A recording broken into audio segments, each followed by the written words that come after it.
Mobile guide سلسلے کی تیسری ویڈیو میں خوش آمدید۔ پچھلے دو ویڈیوز میں ہم موبائل اسکرین اور موبائل کیمرے کے بارے میں تفصیلی گفتگو کر چکے ہیں۔ اگر آپ وہ ویڈیوز دیکھنا چاہتے ہیں تو ان کا لنک ڈسکرپشن میں موجود ہے۔ اس ویڈیو میں ہم بات کریں گے ان انٹرنل کمپوننٹس کے بارے میں جن کا تعلق آپ کے موبائل کی کارکردگی سے ہے۔ تو آخر تک ہمارے ساتھ رہیے اور جانیے کہ اگر آپ کے موبائل کی پرفارمنس اچھی ہے یا بری ہے تو اس کا ذمہ دار کیا چیز ہے۔ موبائل کو آپ منی کمپیوٹر بھی کہہ سکتے ہیں، لیکن کمپیوٹر اور موبائل میں ایک بنیادی فرق یہ ہے کہ کمپیوٹر کے مرکزی سرکٹ بورڈ، جس کو مدر بورڈ بھی کہا جاتا ہے، اس پر processor, hard disk, RAM, D V D drive اور گرافک کارڈ سمیت کافی سارے کمپوننٹس علیحدہ کیے جا سکتے ہیں اور آسانی سے تبدیل کیے جا سکتے ہیں، جبکہ موبائل کے مین سرکٹ بورڈ، جس کو SoC یا سسٹم آن چپ کہا جاتا ہے، اس میں تقریباً تمام ضروری چیزیں سوائے کیمرے اور بیٹری کے اس طرح نصب ہوتی ہیں جن کو عام طور پر علیحدہ نہیں کیا جا سکتا۔ موبائل کی اسپیڈ میں بہت سے کمپوننٹس کا عمل دخل ہوتا ہے، جن میں بورڈ کی اپنی quality, processor, RAM, graphic processing unit اور میموری کی اسپیڈ شامل ہیں۔ سب سے پہلی بات تو یہ ہے کہ اس بورڈ کی اپنی کوالٹی کیسی ہے، کیونکہ بورڈ ہی تمام کمپوننٹس کے درمیان رابطے کا کام کرتا ہے۔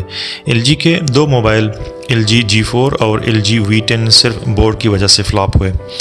دونوں موبائل کے بورڈ کے سالڈرنگ میں فالٹ ہونے کی وجہ سے موبائل میں بوٹ لوپ کا ایشو آیا تھا۔ موبائل کی کارکردگی میں دوسری اہم چیز پروسیسر ہے۔ سادہ الفاظ میں ہم اس کو موبائل کا دماغ کہہ سکتے ہیں۔ جتنا دماغ تیز اتنی کارکردگی بھی اچھی۔ اس وقت موبائل میں مختلف کمپنیوں کے پروسیسر استعمال کیے جا رہے ہیں۔ ایپل اپنے آئی فونز میں صرف آئی فونز کے لیے بنائے گئے اسپیشل پروسیسر استعمال کرتا ہے۔ شروع میں ایپل کے لیے یہ پروسیسر سیمسنگ بنا کر دیتا تھا، لیکن پچھلے کچھ عرصے سے یہ چپ TSMC نامی کمپنی بنا رہی ہے۔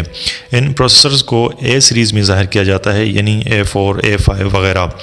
ایپل کے جدید ترین موبائل میں A13 پروسیسر استعمال کیے گئے ہیں۔ دوسری سب سے مشہور ترین پروسیسر کوالکم کے ہیں، جو کہ ایک امریکن کمپنی ہے۔ ان کو اسنیپ ڈریگن کا نام دیا گیا ہے اور اس کے 5 سیریز ہیں، جو کہ سیریز 200، 400، 600، 700 اور 800 ہیں۔ سب سے تیز ترین اور جدید ترین پروسیسر اسنیپ ڈریگن 865 ہے، جو کہ 5G ٹیکنالوجی کو سپورٹ کرتا ہے۔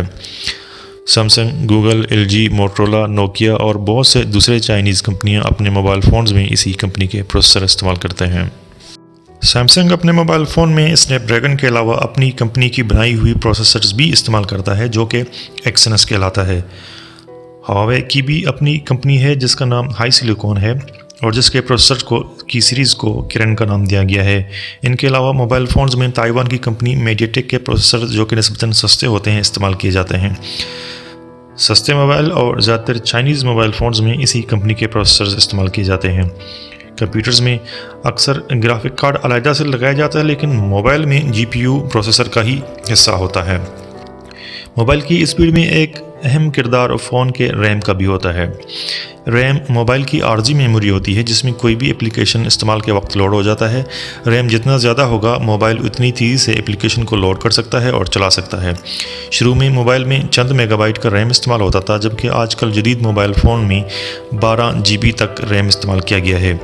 گو کہ پروسیسر کی اسپیڈ اور ریم کا سائز بہت اہمیت رکھتے ہیں، لیکن اگر موبائل کی سافٹ ویئر ان کو صحیح طریقے سے مینیج نہ کر سکے تو فون کی کارکردگی میں فرق پڑتا ہے۔ کمپنیاں اپنے فونز میں سافٹ ویئر کو اس طرح ڈیزائن کرتے ہیں کہ وہ ہارڈ ویئر کا بہترین استعمال کریں، جس کو آپٹیمائزیشن کہا جاتا ہے۔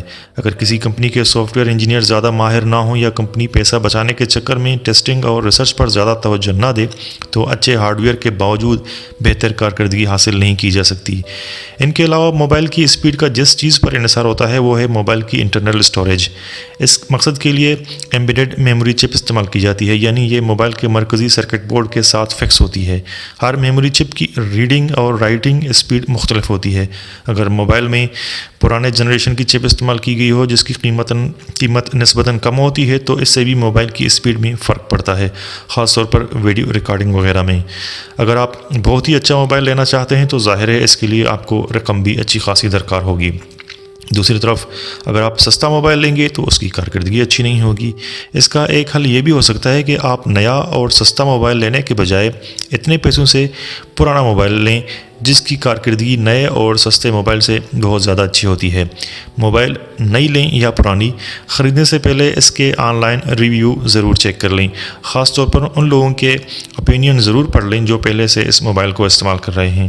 بعض اوقات اچھی کمپنیوں کے موبائل میں بھی کسی ماڈل میں خرابی نکلتی ہے، جیسے ایپل کے آئی فون 6 پلس میں بینڈ ہونے کا پرابلم تھا اور سیمسنگ کا نوٹ 7 بیٹری کی وجہ سے بلاسٹ ہوتا تھا۔